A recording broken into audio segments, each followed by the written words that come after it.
अस्सलाम वालेकुम रहमतुल्लाहि व बरकातहू। नाज़रीन, एक बाप का घिनौना कारनामा मैं आपके सामने पेश करना चाहता हूँ। सगे बाप ने अपनी बेटी के साथ ज़िना किया और आखिरकार वो अपनी ज़िंदगी की बाजी हार गई। इसमें माँ की भी बहुत ज़्यादा लापरवाही थी। एक वीडियो मैं आपकी खिदमत में पेश करना चाहूँगा। इसे देखने से पहले ज़रा अपने दिल को थाम लीजिए। तो जनाब, हाज़िर खिदमत है वो वीडियो। शुक्रिया। डॉक्टर उसको चेक करता है। डॉक्टर कहता है आपकी बेटी शादीशुदा है? कहती है कि नहीं। डॉक्टर कहती है आपकी बेटी का तो सी सेक्शन हुआ हुआ है, आपकी बेटी का तो मतलब बच्चा पैदा हुआ हुआ है। आप कह रही, वो कहती नहीं नहीं डॉक्टर साहब, ये तो गलत फहमी हो रही, इनका अपेंडिक्स का ऑपरेशन होया। वो कहती बीबी तुम मुझे बता रही हो, तुम्हारी बेटी का बड़ा ऑपरेशन हुआ है, सी सेक्शन हुआ है, तुम्हारी बेटी शादीशुदा नहीं है, तो इसका बच्चा कहाँ से पैदा हो गया? माँ उसको घर ले जाती है। माँ रमशा से पूछती है, मरने से पहले रमशा आज इस दुनिया में नहीं है। उसके ऑपरेशन से 2-2.5 माह बाद रमशा जो है पहले तो खामोश हुई, उसके बाद रमशा ने खाना पीना छोड़ा, उसके बाद डॉक्टर ने वो तमाम तर मामला एक्सपोज कर दिए, लेकिन उसके बावजूद भी माँ को ये पता नहीं लगा कि करने वाला इमरान है। ठीक है, अभी तक नहीं माँ को बताया। नहीं अभी तक पता, बेटी ने भी नहीं बताया। बेटी ने अभी तक नहीं बताया। माँ ने वापस घर आकर उसको पूछा कि ए सब कुछ की है तेरा केड़ा ऑपरेशन होया, मैनू दस, तू ते तेनू तो लाहौर लेके गए सन, तू तो सरकारी अस्पताल गई सी, की होया? रमशा समझ, मरने वाला जो होता है ना उसको पता होता है कि मैंने इस दुनिया से चले जाना है। रमशा अपनी माँ को और अपनी खाला को दोनों को बिठाती है और उनको कहती है कि पिछले 8-9 माह से मेरा बाप इमरान और उसका कजन साजिद, उस कजन को मामू मामू कहती थी, ठीक है। मामू या चाचू कहती थी।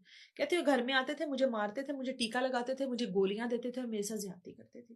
मेरा बच्चा जो है वो इन्होंने जाया करवाया, वो दवाइयां दी गई, वो जाया नहीं हुआ, उस वजह से मुझे ये ऑपरेशन के लिए लाहौर लेकर गए थे। माँ तो वहां पर सर पकड़ के बैठ गई। खाला ने तो वहां पर बैंड डालने शुरू कर दिए कि साडी बच्ची दे नाल, यकीन करो वो इतनी प्यारी लड़की थी, उसकी मैंने पहले की तस्वीरें देखी और जब वो इस दुनिया से गई है, उसकी माँ ने मुझे वो तस्वीरें दिखाई, पहचान में ही नहीं आ रही थी, कि उसको पहचाना ही नहीं जा सकता कि ये वही लड़की है। और उसकी माँ जो है उस वक्त ज़ारो को तार हो रही थी। उसकी माँ कहती है जब मुझे ये पता लगा कि ये सब कुछ करने वाला मेरा अपना शोहर है, इसका बाप है, कहती मैं खुद मर गई थी उस टाइम। मेरी बेटी तो बाद में इस दुनिया से जाती, मैं खुद खत्म हो गई थी, मेरे पैरों तले जमीन निकल गई थी। और इससे बड़ी मेरे लिए और क्या क्यामत होती कि मेरी बेटी बता रही है कि मेरे साथ ये सब कुछ करने वाला मेरा बाप है। खैर, माँ ने पुलिस को इन्फॉर्म किया, माँ ने एप्लीकेशन दी। एप्लीकेशन देने के बाद इमरान जो है उसको मौके पर गिरफ्तार किया गया। साजिद फरार था, मुमकिन है साजिद भी अब तक गिरफ्तार हो गया हो। रमशा इस दुनिया से चली गई और वो ये तमाम राज अपनी माँ और खाला को बताकर इस दुनिया से गई, पुलिस को बयान देकर इस दुनिया से गई। ठीक है। और हम लोग कहते हैं कि ये इलीगल है।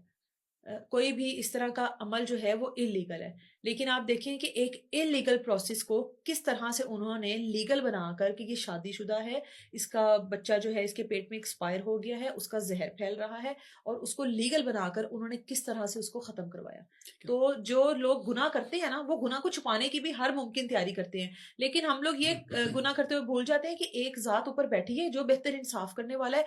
और बेशक रमशा का ये सारी चीजें जो है सामने आना, वो अल्लाह की तरफ से एक इशारा था ताकि इस इमरान की पकड़ हो। अगर रमशा ऐसे ही दुनिया से चली जाती, ड्यूरिंग ऑपरेशन चली जाती या उसके बाद चली जाती और वो तमाम तर चीजें अपनी माँ को ना बताती, खाला को ना बताती, तो शायद आज इमरान और साजिद जो हैं वो बड़े आजाद फिर रहे होते और रमशा को शायद इंसाफ भी ना मिलता। ठीक है। लेकिन मैं ये देख रहा हूँ काश अगर रिमशा पहले बोल देती, पहले बोल देती, माँ को बता देती, माँ को वो बता, शायद देखो आज जिंदा भी होती। रमशा तो पहले बोल ही देती। माँ की भी तो लापरवाही देखें, हम उसको कैसे छोड़ सकते हैं? एक माँ को ये नहीं पता लगा 7 माह की हामला होगी बेटी, 7 माह की हामला, पीछे 2 माह रह गए हैं, माँ को पता ही नहीं है बेटी हामला है। तो ये बहुत बड़ा सवालिया निशान है माँ के ऊपर कि माँ का ध्यान किधर था, माँ का ख्याल किधर था? माँ फैक्ट्री के कामों में, कमाने में इस हद तक मसरूफ थी कि बेटी को देखकर, चलो जी बेटी लेटी भी रहती है, बेटी कभी तो उठती होगी ना भाई। 6-7 बजे जो माँ आई है घर में, तो वो क्या 8-9 घंटे जितने देर माँ सुबह 6 बजे तक अगले दिन रहती है घर पे, तो उस टाइम तक क्या रमशा कभी भी नहीं उठी होगी? क्या कभी नहीं चली होगी? माँ को नहीं पता लगा।